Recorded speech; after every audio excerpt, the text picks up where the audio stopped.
Sebelum kita mulakan chainsaw ni, kita kena buka ni bekas minyak dia. Kalau tak buka dia tak keluar. So, dan kita akan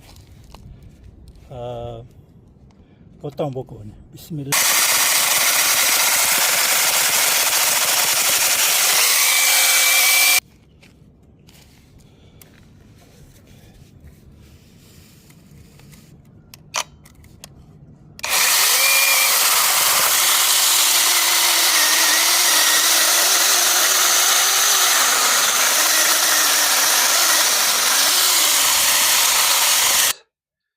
Kita nak habiskan, bateri habis untuk chainsaw ni. So kita charge dia. Tu sikit lagi.